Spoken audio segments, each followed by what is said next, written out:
কংগ্ৰেছ অফিসত গ'লে এনেকুৱা লাগে যে আমি মাদ্ৰাসাত গৈছোঁ আৰু কংগ্ৰেছ অফিসত গ'লে এনেকুৱা এটা লাগে যে কিবা আমি এটা ইস্তেমাত গৈছোঁ আৰু এনেকুৱা অৱস্থা হৈছে কাৰণ কংগ্ৰেছ অফিসত যাই কেনে হিন্দু মানুহৰ সংখ্যাটো একদম নাইকিয়া হৈ গৈ আছে আৰু সেইটো কাৰণে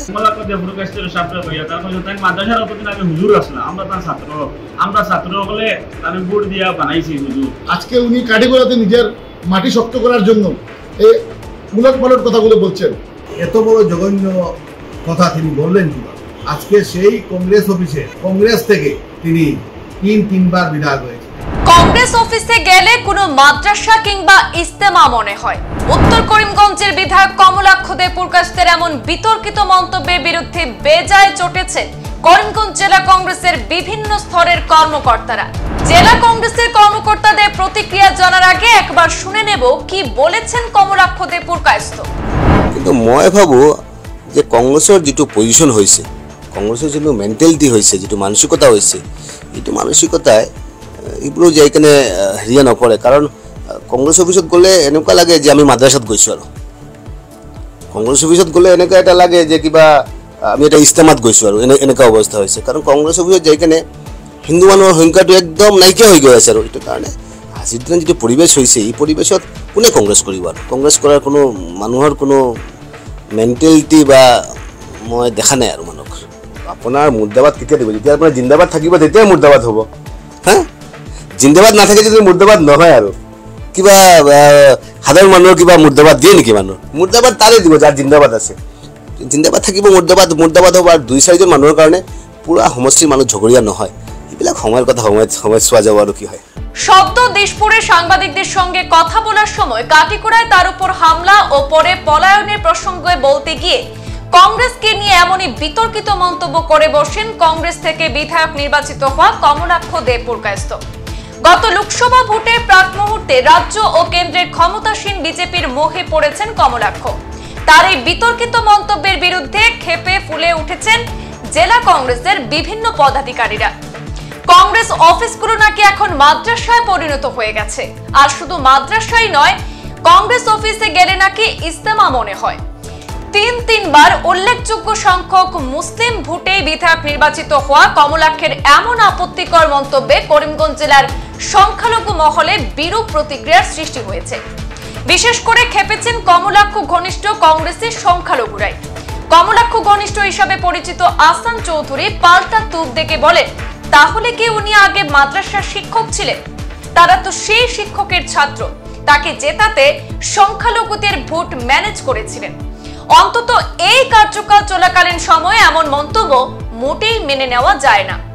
সেবা দলের সন্দীপ নন্দী বলেন, কমলাক্ষকে আইডল মনে করে, অথচ রাজনৈতিক স্বার্থে কমলাক্ষের মতো ব্যক্তিত্বের কাছ থেকে এমন প্রতিক্রিয়া মোটেই প্রত্যাশিত নয়। জেলা কংগ্রেসের সম্পাদক প্রবীণ আইনজীবী জ্যোতিষ পুরকায়স্থ কমলাক্ষের এই বক্তব্যের তীর্যক সমালোচনা করে পরোক্ষভাবে কমলাক্ষকে ছারপোকার সঙ্গে তুলনা করে বলেন, ছারপোকা শোয়ার খাটে থাকলে যেমন সমস্যা হয়, তেমনি ছারপোকার ভূমিকা নেওয়া একাংশ কংগ্রেস ছাড়ায় রক্ত শোষক বিদায় হয়েছে। পরনিন্দা করার আগে নিজের পায়ের তলায় মাটি আছে কিনা দেখার পরামর্শ দেন আইনজীবী পুরকায়স্থ।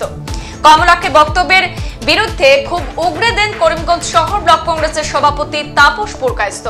সাংবাদিক বৈঠকে উপস্থিত ছিলেন বিশিষ্টজনদের মধ্যে জেলা কংগ্রেসের সাধারণ সম্পাদক মহিদুল ইসলাম, বলিষ্ঠ কর্মকর্তা আহমদ শাহিল, শাহাদত হোসেন, জেলা যুব কংগ্রেসের মুখপাত্র কমরুল ইসলাম ও এনএসইউআইয়ের শুভম দাস অনু প্রমুখ কর্মকর্তারা।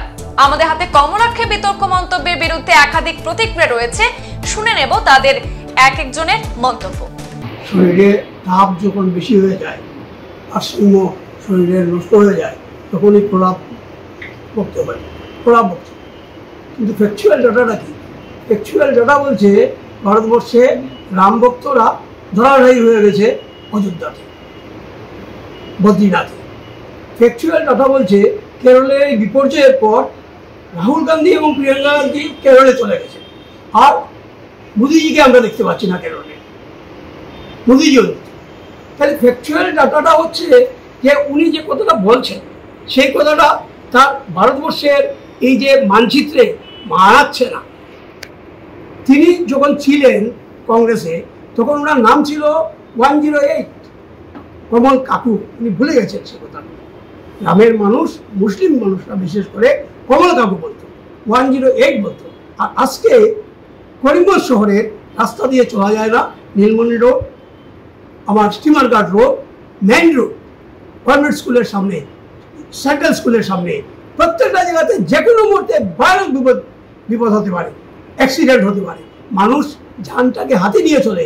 আমাদের মতো বয়স্ক মানুষ না টুকটুকি, না রিক্সা, না গাড়ি, কোনো কিছুতেই চলতে পারছি না এবং পায়ে হাঁটে চলতে পারছি না। আগের কমলাক্ষ যদি থাকতো, যদি কমল কাকু থাকতো, যদি 108 থাকতো, তাহলে এই রাস্তা সংস্কারের জন্য কথা বলতো। কিন্তু এই কাজগুলি থেকে দূরে সরে যে দলে গেছে, যে দেশে যাবে সেই দেশে গান গাইবে। কমলাক্ষ এখন যেখানে আছে তাদের গান গাইছে। দেখুন, একটা বিছানা ছেড়ে মানুষ যখন বিছানাতে বসা থাকে, শোয়া থাকে, উলসের উপদ্রব যখন হয়, রক্ত চুষে যারা, সেই উলসের যখন উপদ্রব হয় তখন মানুষকে বিছানা ছেড়ে উঠতে হয়, অসহ্য লাগে। উলস যখন বিছানা ছেড়ে চলে যায় তখন মানুষ শান্তিতে বিছানায় বসে আড্ডা মারতে পারে, শুতে পারে, শান্তিতে বাস করতে পারে। আমাদের দৃষ্টিতে আমাদের কংগ্রেস থেকে কিছু উলস চলে গেছে, যারা রক্তপিপাসী ছিল, এরা চলে গেছে এখান থেকে। এবং এখন কংগ্রেসের এই বিছানাটা, কংগ্রেসের এই সামিয়ানাটা উলস শূন্য হিসাবে শান্তিতে কংগ্রেস দল আগামী দিনের জন্য তৈরি হচ্ছে। খারাপ লাগছে। আমি কমলাক্ষ দেবপুর কাছ থেকে সাপটা কইয়া, তার মধ্যে তাই মাদ্রাসার অতদিন আগে হুজুর আসলাম, আমরা তার ছাত্র। আজকে আমরা তাই মাদ্রাসার হুজুর আসলাম, আমরা তার ছাত্র। 15টা বছর আমরা ছাত্র হলে তার বুট দিয়া বানাইছি হুজুর। কিন্তু ওর বড় দুঃখ পাইছি, ওটা রাজনীতি করেন, ওটা কোনো ব্যাপার নাই। কিন্তু তাই আমি অনুরোধ করি, তাই যে কইছেন আজকে মাদ্রাসা, তাই যে হুজুর আগে তাই আমরা মনে করতাম, আমরা বিশেষ করে উত্তর করিমগঞ্জ মানুষ বিগত তেনে দেশই আমরা তার শিষ্য ছাত্র হিসাবে দিনটায় কাম করছি। তাই যে কথা বুঝাইতে চাইছেন, তাই আমরা অনেকবার ভোট দিছি, তাই আমরা আইডিওলজি হিসাবে দেখলাম, তাই সব সময় মিলাইবার রাজনীতি দেখে তাহলে আমরা আসলাম।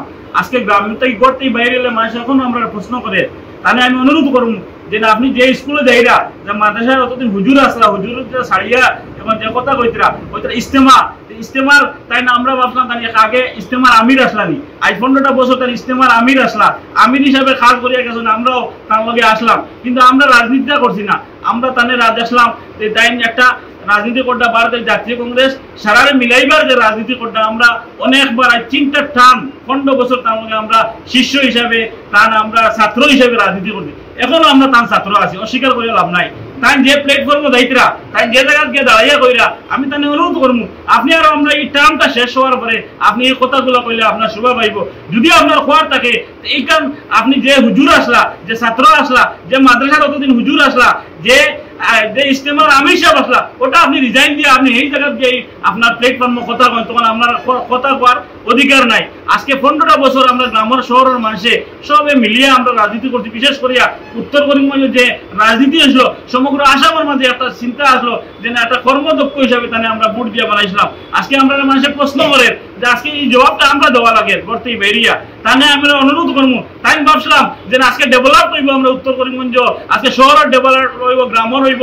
আগে ভাবলাম না শাসক দল আসলা না, এই যে শাসক দলের খুশকুরিয়া যেটা কইরা আপনি ডেভেলপ করেন উত্তর করিমগঞ্জ, আজকে মেডিকেল কলেজ আনিয়া দেখ, বিভিন্ন আমরা উত্তর করিমগঞ্জ সমস্যা আছে, এগুলা ডেভেলপ করেন, তখন আমরা ভাববো। আর আপনি এই কথাগুলা আপনি 2টা বছর পরে কই, 2টা বছর পরে কইয়া, বা হয়তো এটা রিজাইন দিয়ে এই কথাটা কইব, আপনি এখানে হুজুর আসলা, আপনি এই মাদ্রাসার হুজুর আসলা, আমরা ছাত্র আসলাম, আপনি এই ইস্তেমার আপনি আমির আসলা, আমরা শিষ্য আসলাম, এই কথাটা বুঝাইতে চাইরা। এর লাগে আমি দয়া করিয়া আপনি এই রাজনীতি করেন, আমরা আপনার শিষ্য আসলাম, আপনারা বালা পাইতাম, বালা ভাই, কিন্তু উন্নয়নের স্বার্থে আপনি রাজনীতি করেন। এইগুলা করি আজকে আমরা মনে বড় কষ্ট পাইছি। আমরা জনগণে আমরা প্রশ্ন করে, আমরা যারা কাছ থেকে বুট আদায় করলাম, যে ছাত্রদের কাছে বুট আদায় করছি, এই জবাব দিয়ে আমরা হইতে লাগে। আপনি তো গেছেন গিয়া, আপনি চিফ মিনিস্টারের দ্বারস্থ আসুন, কিন্তু আমরা জনগণে আমরা প্রশ্ন করেন যে এই ছাত্রগুলা আজকে যেভাবে করা, আমরা সত্যি লজ্জা পাইছি। হ্যাঁ, উত্তর করিমগঞ্জের বিধায়ক কমলাক্ষ দেবপুর যে মন্তব্য করেছেন তার আমরা তীব্র নিন্দা এবং বিরোধ জানাই। উনি যে মন্তব্য করেছেন এটা কোনো সাংবাদিক মন্তব্য না। উনি কি করে এইসব মন্তব্য করলেন এটা আমরা ভেবে পাচ্ছি না। ওনার নেতৃত্বে আমরা অনেকদিন কাজ করেছিলাম, আমরা আশা করিনি উনি এরকম মন্তব্য করবেন। দুর্ভাগ্যজনক আজকে উনি কাঠিগড়াতে নিজের মাটি শক্ত করার জন্য এই উলট পালট কথাগুলো বলছেন। আমি ধিক্কার জানাই আজকে ওনার মন্তব্যকে। উনি বলেছেন কংগ্রেস মুসলমানের দল হয়ে গেছে। হ্যাঁ, কংগ্রেস মুসলমানের দল, কংগ্রেস হিন্দুরও দল, কংগ্রেস শিখেরও দল, কংগ্রেস প্রতিটি ধর্মের দল। আপনারা দেখতে পেরেছেন আজকে ধুবড়িতে, যেখানে আমাদের এই 90% প্রায় মাইনরিটি মানুষ এখানে লক্ষ্মীপুর জিতেছেন। আবার আপনারা দেখতে পেরেছেন আমাদের গৌরব গগৈ জোরহাটে জিতেছেন, প্রায় 85% 90% এখানে হিন্দু মানুষ, এখানে আমরা কংগ্রেস জিতেছি। আজকে দেখতে পাচ্ছেন আমার অযোধ্যায় আমাদের ইন্ডিয়া জোট জিতেছে, আজকে বারাণসীতে, আজকে বদ্রীনাথে আমাদের কংগ্রেস জিতেছে, যেখানে 90% হিন্দু। আমাদের প্রতিটি স্থানে যেখানে হিন্দু আছে আমরা জয়লাভ করি, যেখানে মুসলিম আছে আমরা জয়লাভ করি। তার মানে বোঝা যাচ্ছে কংগ্রেস হিন্দু, মুসলিম এবং যতটি জনজাতি গোষ্ঠী আছে সবার দল। আজকে এই বিধায়কের মন্তব্যে আমরা অত্যন্ত মর্মাহত এবং আমরা হুঁশিয়ার করতে চাই যে ইনি এই ধরনের মন্তব্য যাতে বিরত রাখেন, নাহলে এই ধরনের মন্তব্যে একটা সমাজে বাতাবরণ নষ্ট হচ্ছে। আমরা সবাই এখানে হিন্দু মুসলিম সবাই মিলেমিশে আছি, আমরা চাই, আমরা শান্তি চাই, আমরা সমৃদ্ধি চাই। উনি কে বা কার পরামর্শে নিজেকে প্রতিষ্ঠা করার জন্য এইসব যে মন্তব্য করছেন, উনি একবার ভাবুন। আজকে উনি বলেছেন এটা মসজিদ কমিটি, মাদ্রাসা কমিটি। যদি এটা কমিটি হয়ে থাকে এই ধরনের, তো উনি কমিটির প্রেসিডেন্ট ছিলেন, উনি এই দল থেকে জিতে গেছেন, আজকে উনি এই দলের বিধায়ক আছেন, উনি এই দল ত্যাগ করে দিন। জঘন্য মন্তব্য করেছেন, তারই পরিপ্রেক্ষিতে আজকে আমাদের এই সংবাদ। তিনি কালকে তিনি মন্তব্য করেছেন কংগ্রেস অফিস নিয়ে, কংগ্রেস অফিস নাকি মাদ্রাসা হয়ে গেছে। এত বড় জঘন্য কথা তিনি বললেন কিভাবে? আজকে সেই কংগ্রেস থেকে তিনি তিনবার বিধায়ক হয়েছিলেন। সবে জানে যে কংগ্রেস জাতি ধর্ম বর্ণ নির্বিশেষে। তিনি বলছেন এখানে মুসলমানরা বেশি হয়ে গেছে। আজকে 3বার যে তিনি নির্বাচিত হয়েছেন বিধায়ক, তিনি কার দলিত হয়েছিলেন? সবার ভোট পেয়েছেন, কিন্তু মুসলিমদের যদি ভোট তিনি পেতেন না, তাহলে তিনবার তিনি এমএলএ হতে পারতেন। আজকে এই কথাগুলো তিনি আর খাটে, তিনি যদি কংগ্রেস থেকে একেবারে রিজাইন দিয়ে বিজেপিতে চলে যেতেন, তাহলে তার মুখে সে কথা মানায়। এখনো তিনি কংগ্রেসের বেতন পাচ্ছেন, বিধায়কে কংগ্রেস দিয়ে কটূক্তি করছেন। আজকে এগুলি কোনোভাবেই মানা যায় না। আজকে কংগ্রেস থেকে অনেক বড় বড় নেতা কংগ্রেস থেকে অন্যান্য দলে গিয়েছে, কিন্তু এত জঘন্য মন্তব্য কোনো লিডার করেনি। কমলাক্ষ আপনারা দেখেছেন কিছুদিন আগে কাঠিগড়াতে ওনার কি অবস্থা হয়েছে।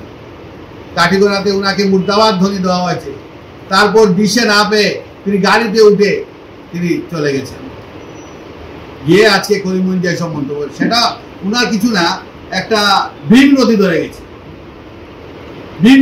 গেছে যে কাকে গালি দিলে আমার ফিলটা ভালো। এটাই হচ্ছে সার কথা যেটা।